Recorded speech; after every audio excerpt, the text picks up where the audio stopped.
Selamat datang semuanya. Perkenalkan, saya Kian Santang Kusumah dan pada video kali ini saya akan membahas lagi tentang mata kuliah Financial Accounting 1.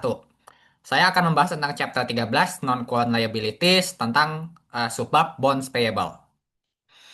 Oke, jadi pertama-tama kita harus tahu terlebih dahulu apa itu bonds payable. Jadi, bonds adalah suatu hutang atau bahasa lainnya adalah obligasi yang diterbitkan perusahaan untuk mendapatkan dana pinjaman. Dana ini tentu saja nanti akan digunakan untuk keperluan operasional atau ya intinya untuk keperluan perusahaan lah.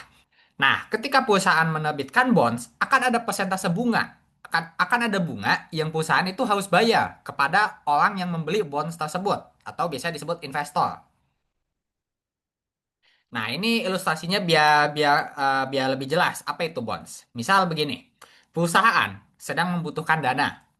Oleh karena itu, perusahaan tersebut menerbitkan suatu utang atau bahasa lain obligasi dan bahasa Inggris bonds dengan bunga sekian persen.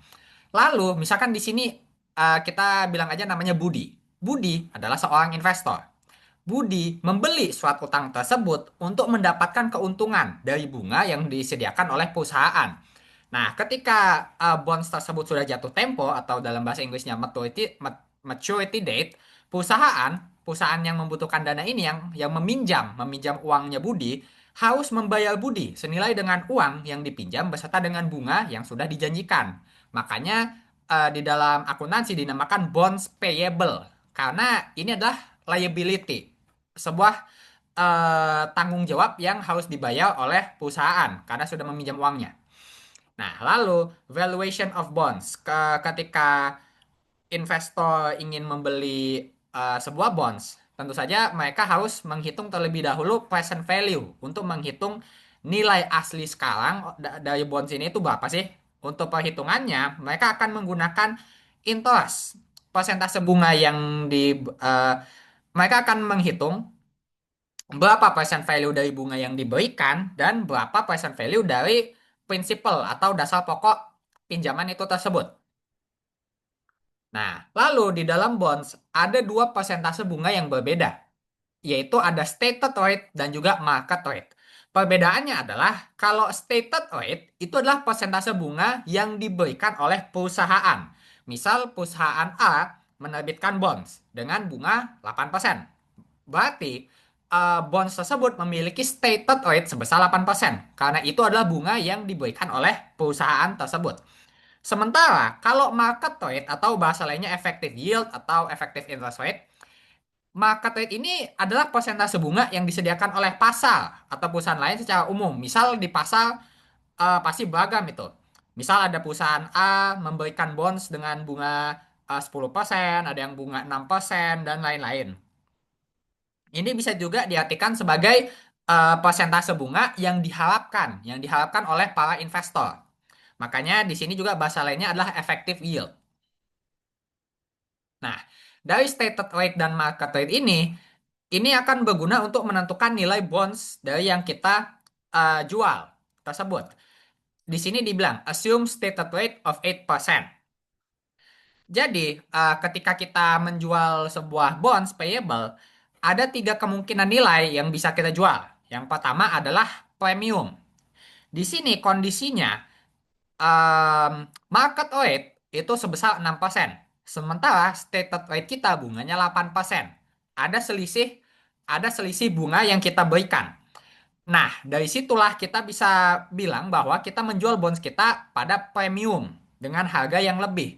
Mengapa? Karena misalkan kalau kita lihat dari kacamata investor, misal perusahaan kita menjual bonds dengan bunga 8%.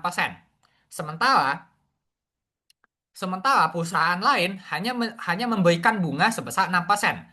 Logikanya, tentu saja investor pasti akan lebih tertarik eh, membeli bonds dari perusahaan kita karena bunga kita itu lebih besar 8% dibandingkan dengan 6%. Makanya dikatakan premium karena lebih untung. Sementara kondisi yang kedua adalah di mana stated rate itu sama dengan market rate yang ada. Di sini stated rate yang kita berikan adalah 8%, sementara bunga yang diberikan oleh pasar sebesar 8%. Di situ dinamakan bahwa bonds yang kita jual itu dijual pada par value. Tidak ada selisih antara nilai asli bonds tersebut dengan nilai yang kita jual. Lalu kondisi yang terakhir adalah di mana kita menjual bonds pada discount. Di sini diskon itu terjadi ketika stated rate yang kita berikan, bunga yang kita berikan kepada customer itu lebih sedikit daripada bunga pasar. Bunga yang ada di pasar sebesar 10%. Oleh karena itu, dengan logika ini nanti investor itu akan membeli bonds kita dengan harga diskon. Harganya akan lebih rendah dibandingkan dengan membeli bonds lain yang ada di pasar. Nah, lalu untuk menghitung berapa sih bunga yang harus kita bayar, ada dua perbedaan. Nilai cash yang kita keluarkan dengan interest yang kita akuin sebagai expense itu berbeda. Karena dengan adanya diskon dan premium tadi, yang akan berbeda adalah di interest expense-nya. Namun, untuk cash yang kita keluarkan akan tetap sama.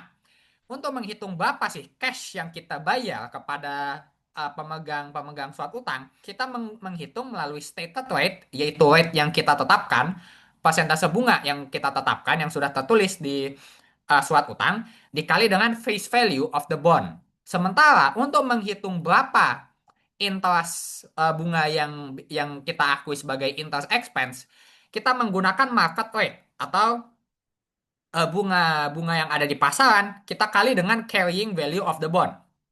Nah, biar lebih jelas, kita langsung aja ke contoh soal. Ini masih yang simple dulu. Kita mengambil contoh bonds issued at par. Di sini dibilang bahwa Santos SA issues $100,000 in bonds dated January 1st, 2025, due in 5 years with 9% interest payable annually on January 1st. At the time of issue, the market rate for such bond is 9%. Nah, 9% interest payable di sini adalah stated rate kita. Karena ini adalah persentase bunga yang kita sendiri terbitkan. Sementara 9% di sini dibilang adalah market rate.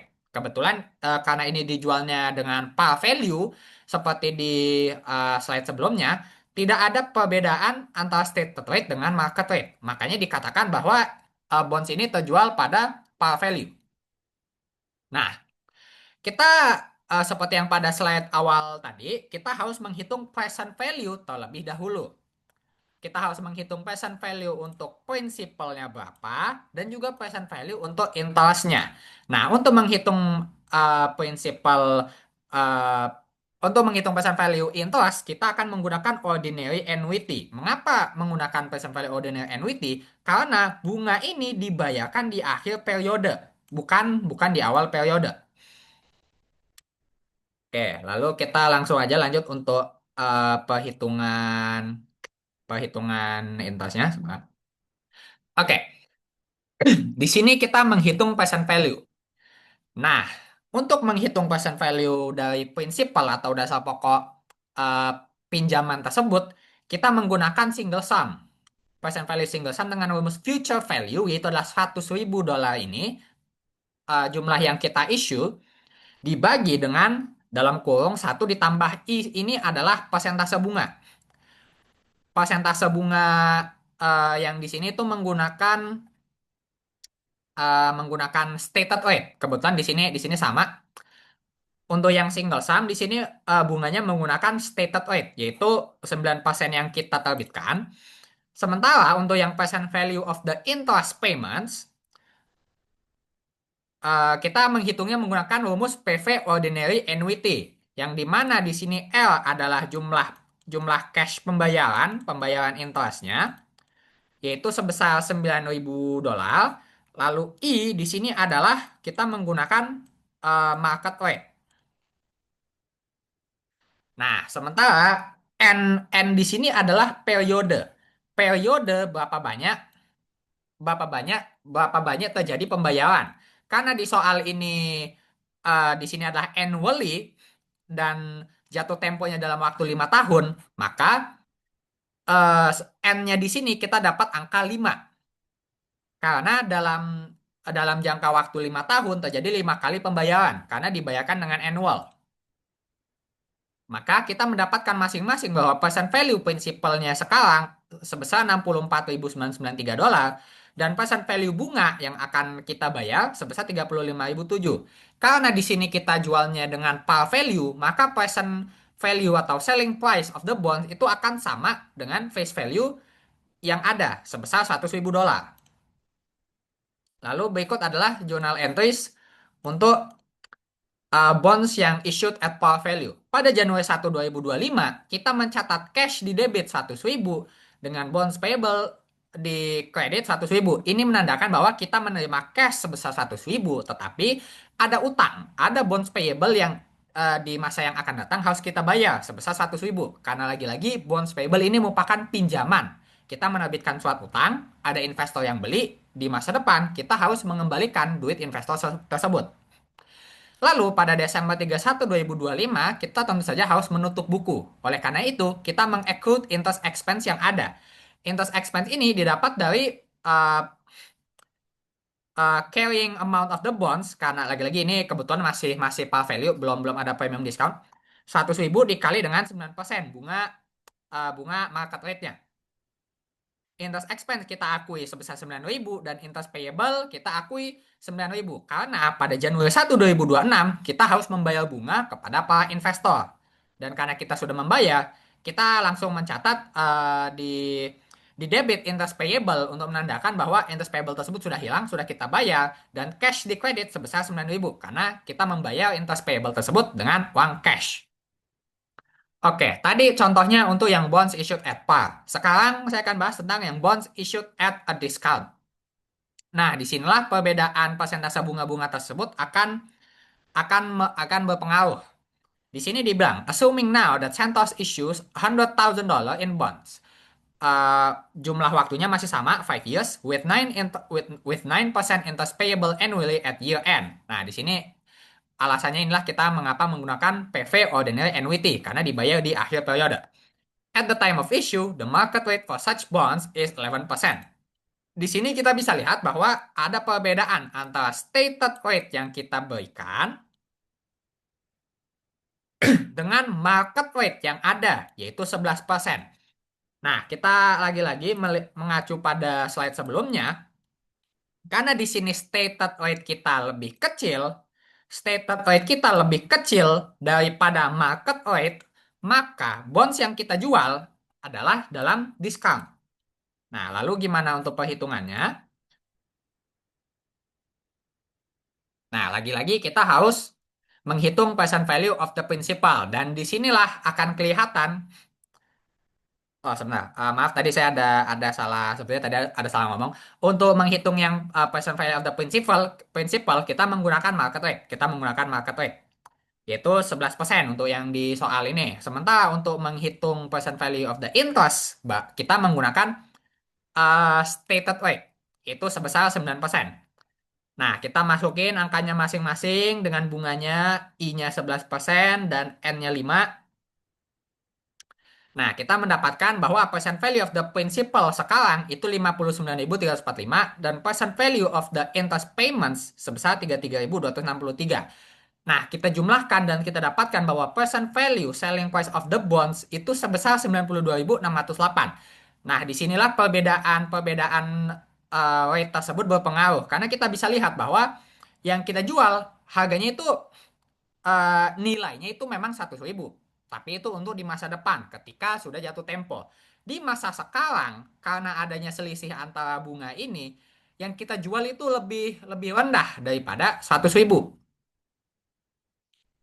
Oleh karena itu, ketika kita menjurnal, journal entry on date of issue pada Januari 1, 2025, saat kita menerbitkan dan menjual bonds payable tersebut, kita hanya menerima cash 92.608, bukan 100.000. Karena kita menjualnya pada diskon. Dan untuk bonds payable pun juga sama. Kita mencatatnya bukan full 100.000, melainkan hanya 92.608. Lalu ketika kita mengakui interest pada akhir tahun, kita menggunakan ini adalah carrying amount. Ini adalah carrying amount of the bonds. Nilai yang dibawa sekarang oleh bondsnya itu sebesar 92.000. Sementara kalau face value-nya yang sebenarnya adalah 100.000. Makanya untuk menghitung interest expense, kita menggunakan carrying value of the bond dikali dengan market rate. Maka kita mendapatkan bahwa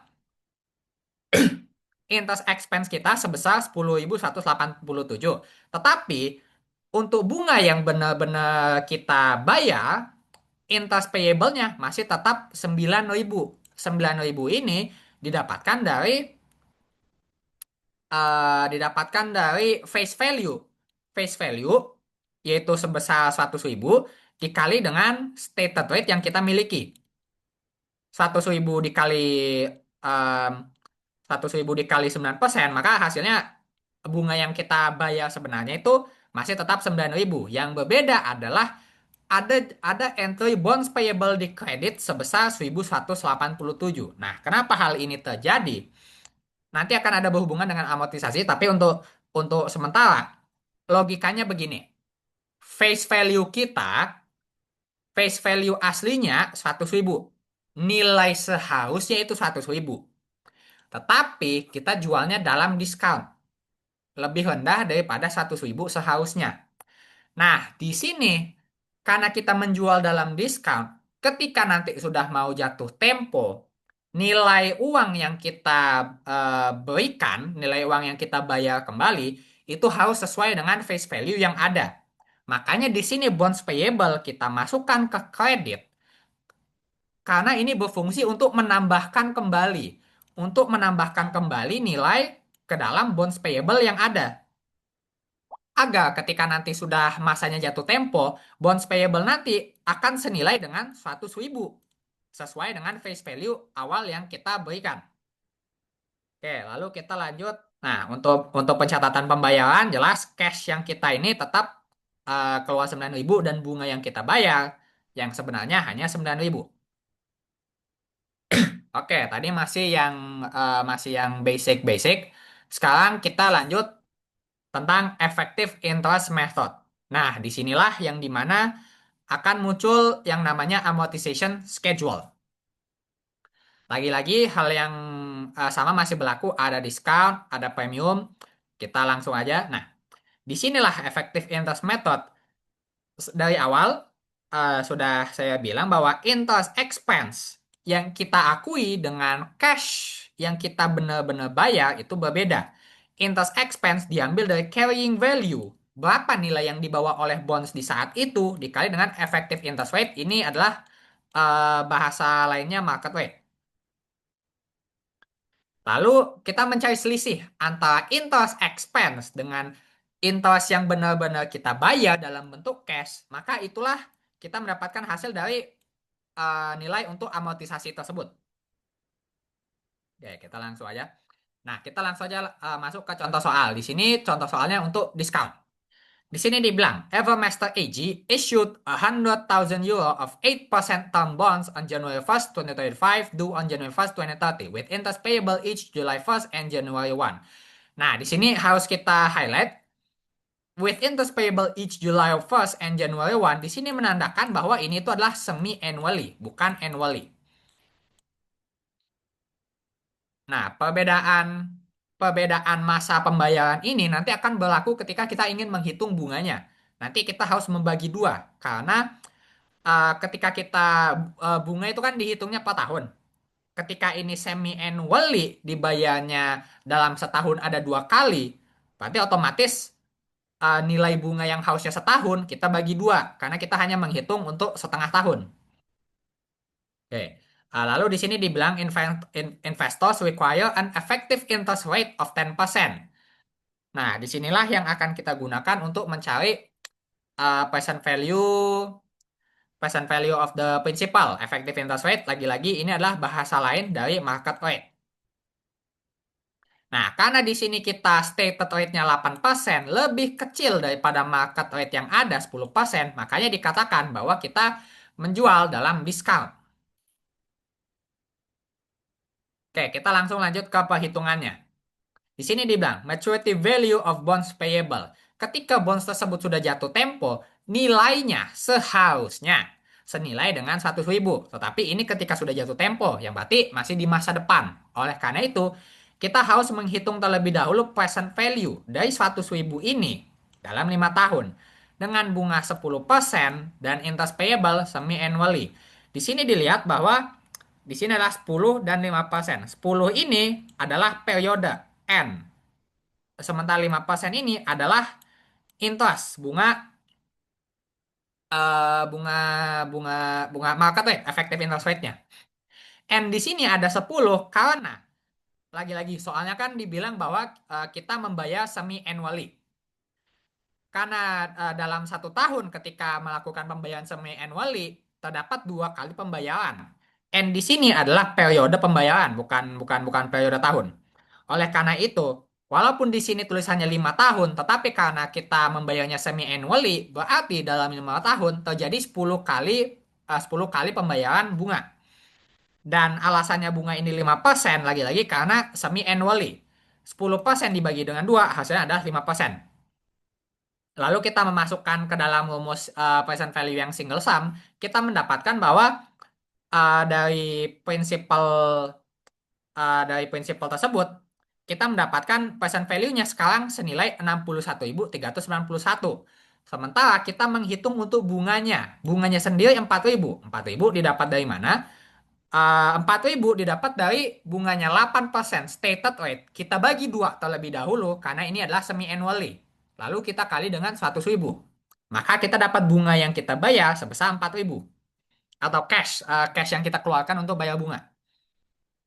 Lagi-lagi masih sama, kita kita menggunakan rumus present value ordinary annuity dengan N-nya sebesar 10 karena semi annually dan bunganya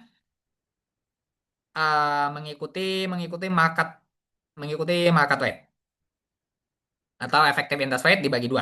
Lalu kita dapat bahwa ada proceeds from sale of bonds yang akan mengurangi maturity value of bonds payable tersebut, dan kita mendapatkan bahwa diskon dari bonds payable sebesar sekian 7.000. Nah, berarti 92.000 ini atau proceeds from sale of bonds inilah yang akan digunakan sebagai carrying value of the bonds yang akan digunakan pada amortization schedule berikutnya. Nah, disinilah bond discount amortization schedule. Pertama, kita tulis dulu tanggalnya. Kita membuat beberapa kolom, ada tanggal. Cash yang kita bayarkan itu akan selalu tetap, akan selalu fix, mengikuti dari stated rate dikali dengan face value. Face value kita sebesar 100.000, stated rate kita 8%. Namun karena bunga ini dibayarkan semi annual, maka kita harus membagi 2. Oleh karena itu, kita mendapatkan bahwa cash yang kita keluarkan itu selalu 4.000. Mau sampai sampai jatuh tempo pun akan selalu 4.000 yang kita bayar. Yang berbeda adalah di interest expense dan jumlah yang kita amortisasi. Di sini interest expense kita sebesar 4.614. Angka ini didapat dari carrying amount of bonds. Carrying amount of bonds kita kali dengan stated rate. Stated rate sebesar 10%. Namun karena ini semi annual, kita harus lagi-lagi membagi dengan 2. Maka 4.614 ini kita dapatkan dari 92.278, kita kali dengan 5%. Karena semi annual. Nah, untuk menghitung diskon amortisasi, kita menggunakan selisih. Selisih antara interest expense dengan cash yang benar-benar kita keluarkan, kita bayar, angka tersebutlah yang menjadi discount yang kita amortisasi. Diskon ini kita gunakan untuk menambahkan kembali nilai kepada bonds payable kita. Nah, kalian bisa lihat di sini bahwa ketika Juli Juli 1, carrying amount of bonds kita bertambah. Dari 92.278, kita tambahkan dengan discount amortize sebesar 614, kita mendapatkan carrying amount of bonds kita yang baru senilai 92.892. Nah, semakin ke bawah, semakin semakin bonds tersebut akan jatuh tempo, kalian bisa lihat bahwa nilai ini kembali ke dalam face value yang sebenarnya sebesar 100.000. Disinilah fungsinya amortisasi untuk menambah kembali nilai yang bukan hilang sih, maksudnya nilai yang didiskon. Nilai yang didiskon kita akan tambahkan kembali ke dalam bonds payable agar ketika sudah jatuh tempo nilainya akan sesuai dengan face value yang awal kita berikan sebesar 100.000. Nah, untuk menghitung interest expense selanjutnya, kita menggunakan dari carrying amount of bonds yang berikutnya, 92892 kita kalikan dengan 10 dengan 5%, dengan 5% dapat diskon amorti sekian dan seterusnya dijumlahin lagi, kita ulang terus sampai sudah akhir periode pada Januari 1 tahun 2030, bonds kita sudah senilai dengan 100.000 sesuai dengan face value yang awal kita terbitkan. Oke, lalu kita lanjut. Nah, berikut ini untuk journal entries-nya. Ketika kita mengissue, ketika kita awal menerbitkan bonds tersebut, kita menerima cash. Kita menerima cash namun hanya sebesar 92.000, bukan sebesar 100.000. Karena kita menjual dalam diskon. Dan bonds payable-nya dikredit sebesar 92.000 karena kita ada utang yang nantinya harus kita bayar. Nah, ketika kita mencatat pembayaran bunga untuk pertama kali dan juga mencatat amortisasi, kita mencatat interest expense yang kita akui itu memang sebesar 4.614. Tapi cash yang kita keluarkan nyatanya hanya sebesar 4.000. Sisa selisih tersebut adalah hasil dari amortisasi.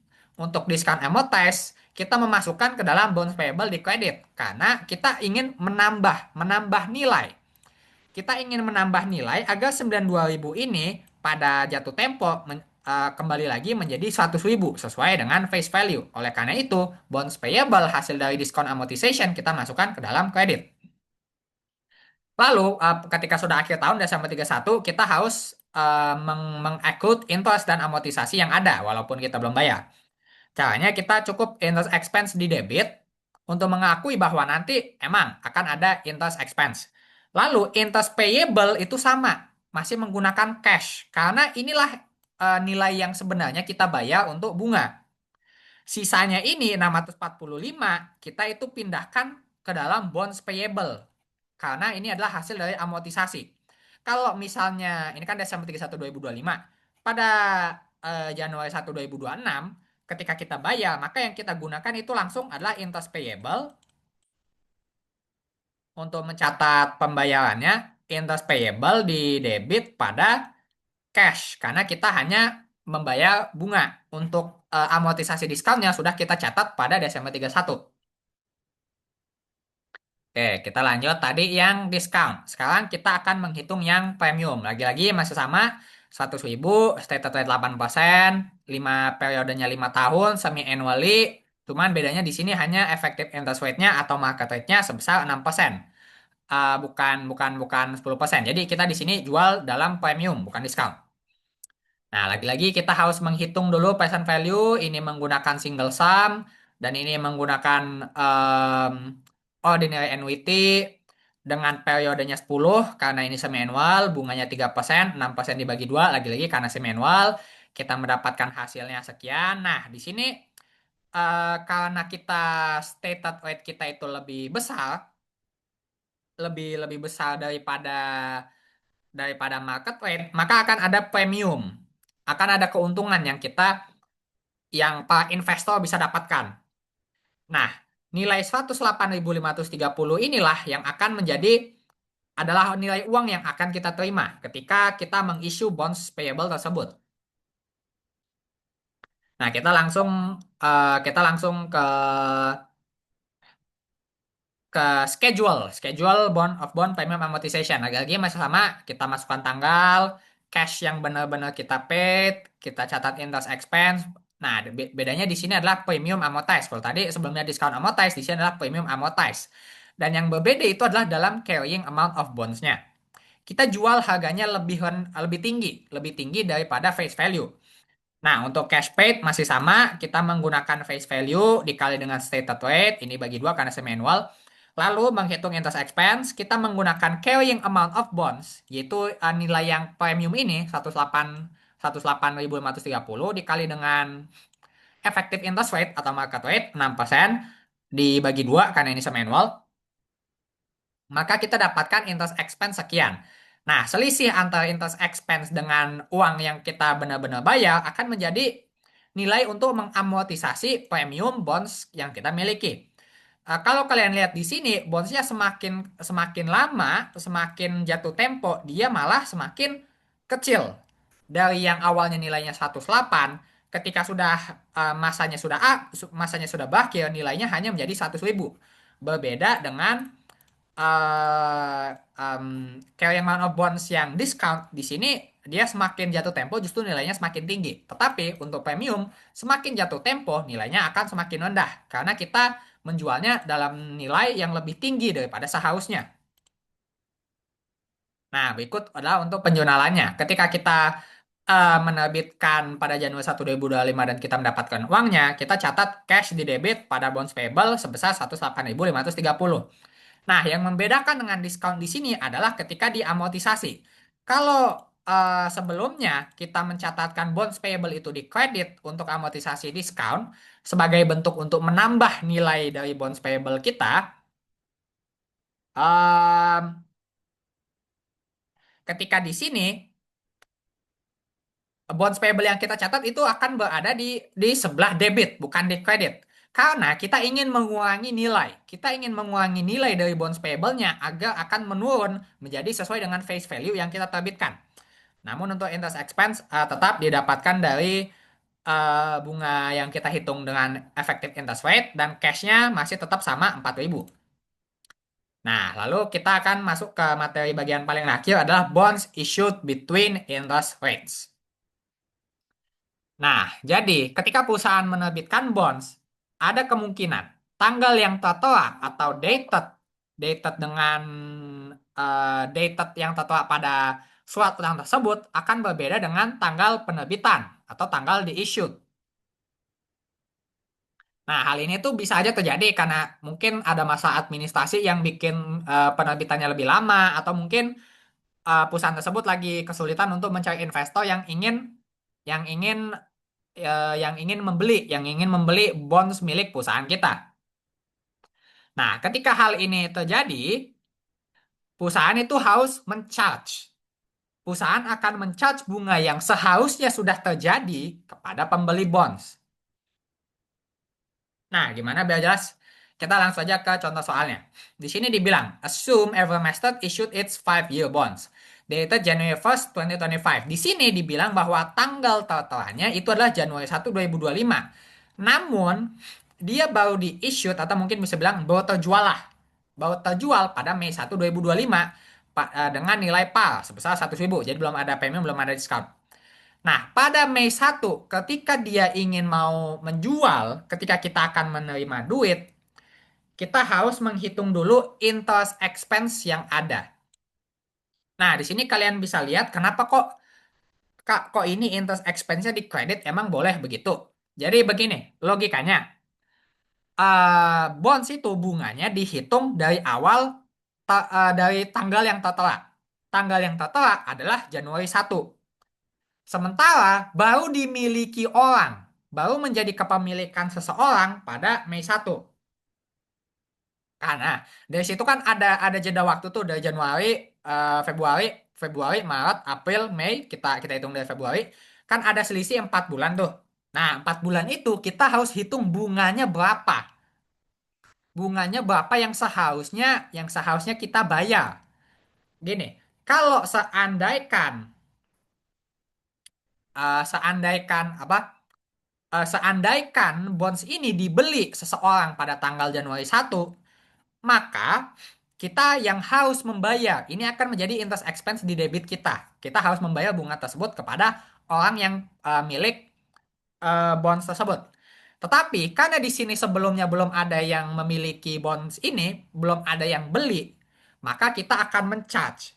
Kita mencharge bunga yang harusnya kita bayar, justru kita charge kepada investor yang akan membeli bonds kita. Karena jeda waktu itu harus kita hitung berapa bunganya.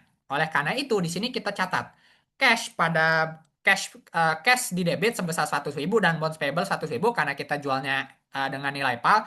Lalu di bawahnya kita catat cash 2.667 di debit untuk menandakan bahwa kita menerima istilahnya bonus dari bunga. Bunga tambahan yang kita charge kepada investor.